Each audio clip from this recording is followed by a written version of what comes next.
नमस्कार. सातारा जिल्हा परिषदेमध्ये 65 जिल्हा परिषदेचे गट आहेत आणि त्याचं बलाबल आता निकाल हाती येत आहेत. अजून आता 4 वाजलेत, अजून सगळे निकाल हाती आलेले हो. नाहीत. परंतु आता हाती आलेल्या निकालांमध्ये राष्ट्रवादी काँग्रेस 21 जागांवर विजयी झालेली आहे. 13 जागांवर भारतीय जनता पार्टी विजयी झालेली आहे. तर 7 जागांवर शिवसेना एकनाथ शिंदेचा गट हा विजयी झालेला आहे. आणखीही निकाल हाती येतील हळूहळू. हं, परंतु सद्यस्थितीत राष्ट्रवादी काँग्रेस, अजित पवार गट हा पुढे आहे. आणि विशेष म्हणजे भाजपच्या ज्या हक्काच्या जागा निवडून यायला हव्या होत्या हं. त्या जागांवर राष्ट्रवादी काँग्रेसच्या अजित पवार गटानं धक्कादायकरित्या भाजपच्या उमेदवारांचा पराभव केलाय. त्यामध्ये जयकुमार गोरे यांचे बंधू अंकुश गोरे यांच्या पत्नींचा झालेला पराभव, जयकुमार गोरे यांचे अत्यंत निकटवर्तीय त्यांचे चुलत बंधू अरुण गोरे यांचा झालेला पराभव हे प्रमुख पराभव आहेत. राष्ट्रवादी काँग्रेसमध्ये सुद्धा ज्येष्ठ नेते सुरेंद्र गुदगे यांचा झालेला पराभव हा राष्ट्रवादी काँग्रेसच्या दृष्टीनं फार मोठा पराभव आहे. आपण पंचायत समित्यांचं बलाबल पाहिलं तर 11 पंचायत समित्या सातारा जिल्ह्यामध्ये आहेत. त्यामध्ये खंडाळा पंचायत समितीवर राष्ट्रवादी काँग्रेसची सत्ता आलेली आहे. तिथं 4 जागा राष्ट्रवादीला आहेत, 2 जागा भाजपला आहेत. जिल्हा परिषदेतल्या 3 पैकी 2 जागा ह्या राष्ट्रवादी काँग्रेसला आहेत, तर 1 जागा भाजपला मिळालेली आहे. फलटण पंचायत समितीमध्ये 4 जागा राष्ट्रवादी काँग्रेसला आहेत, 7 जागा शिवसेनेला म्हणजे एकनाथ शिंदेच्या गटाला रामराजे नाईक निंबाळकरांच्या नेतृत्वामध्ये आणि 5 जागा भाजपला. तर जिल्हा परिषदेमध्ये आता हं. अजून जिल्हा परिषदेची मोजणी सुरू आहे. त्यामध्ये शिवसेना 5 जागांवर आघाडीवर आहे, राष्ट्रवादी काँग्रेस 1 जागेवर, तर भाजप 2 जागांवर आघाडीवर आहे. खटाव तालुका पंचायत समितीमध्ये भाजपला 7 जागा तर राष्ट्रवादी काँग्रेसला 7 जागा मिळालेत. तिथं सभापती पद हे भाजपकडे जाणार आहे आरक्षणामुळे. खटाव तालुक्याच्या जिल्हा परिषदेमध्ये भाजपला 4 जिल्हा परिषद जागा मिळाल्या आणि राष्ट्रवादी काँग्रेसला 3 जागा मिळालेल्या आहेत. जावली पंचायत समितीमध्ये भाजपला 3, शिवसेनेला 2 आणि राष्ट्रवादी काँग्रेसला 1 जागा मिळाली. तिथं जिल्हा परिषदेमध्ये भाजपला 2 आणि शिवसेनेला 1 जागा मिळालेली आहे. महाबळेश्वर पंचायत समितीमध्ये शिवसेनेच्या 2 तर राष्ट्रवादी काँग्रेसला 2 जागा मिळाल्या आहेत. जिल्हा परिषदेमध्ये 1 राष्ट्रवादी काँग्रेस आणि शिवसेना 1 असं बलाबल आहे. मान पंचायत समितीमध्ये भाजपला 5 जागा मिळालेल्या आहेत, राष्ट्रवादी काँग्रेसलाही 5 जागा मिळालेल्या आहेत. तिथं भाजपचे 2 तर राष्ट्रवादी काँग्रेसला 3 जिल्हा परिषदेचे गट मिळालेले आहेत.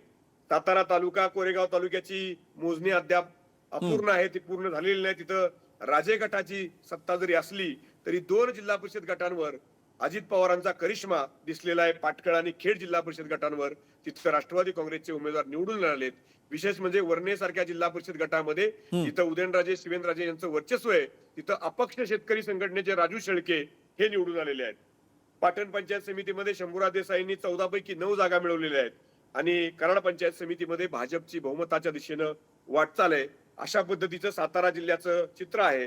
सद्यस्थितीत सातारा जिल्हा परिषदेची परिस्थिती ही त्रिशंकू आहे आणि त्यामुळं शिवसेनेचा एकनाथ शिंदे गट काय भूमिका घेईल आणि भाजप अजून किती जागा मिळवेल यावर सातारा जिल्हा परिषदेचं चित्र अवलंबून राहील.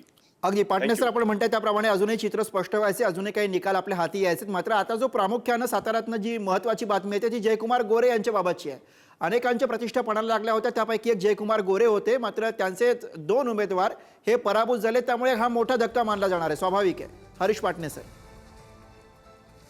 जयकुमार गोरे हे ग्रामविकास मंत्री आहेत. साताराची जिल्हा परिषदेची सत्ता एकमुखी आणणं हे त्यांचं स्वप्न होतं. परंतु त्यांच्या स्वतःच्याच मतदारसंघामध्ये घरच्याच उमेदवारांचा झालेला पराभव हा त्यांच्या दृष्टीनं धक्कादायक पराभव मानला जातोय.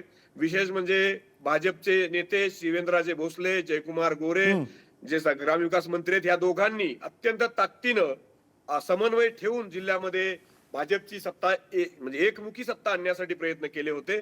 मात्र मकरंद पाटील आणि त्यांचे बंधू नितीन काका पाटील यांनी ज्या पद्धतीची रणनीती ही सातारा जिल्ह्यामध्ये वापरली, कमी जागा लढवून 37 जागा फक्त राष्ट्रवादी काँग्रेस लढवते आणि कमी जागा लढवून आता राष्ट्रवादी काँग्रेसच्या 21 जागा निवडून आलेल्या आहेत.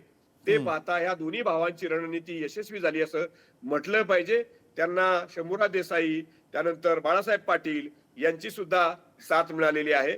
त्यामुळे भाजप विरुद्ध सर्वपक्षीय असं जे काही चित्र सातारा जिल्ह्यामध्ये होतं, त्यामध्ये राष्ट्रवादी काँग्रेसच्या पुढाकारानं हे निश्चितपणे पुढे निघालेले आहेत. शिवसेनेच्या शिंदे गटाने यांना साथ दिली तर निश्चित बरोबर. आणि त्यामुळे त्रिशंकू परिस्थिती सध्या साताऱ्यामध्ये आपल्याला पाहायला मिळते. धन्यवाद हरीश पाटणे सर या सगळ्या विश्लेषणासाठी. सोलापुरातनं पुढची अपडेट. सोलापूर जिल्हा परिषदेच्या पेनूर गटातून शिवसेनेचे उमेदवार चरणराज चौरे हे विजयी झालेले आहेत. पेनूर पंचायत समितीमध्ये शिवसेनेच्या संगीता वसेकर, टाकळी सिकंदर विजयी झालेले आहेत.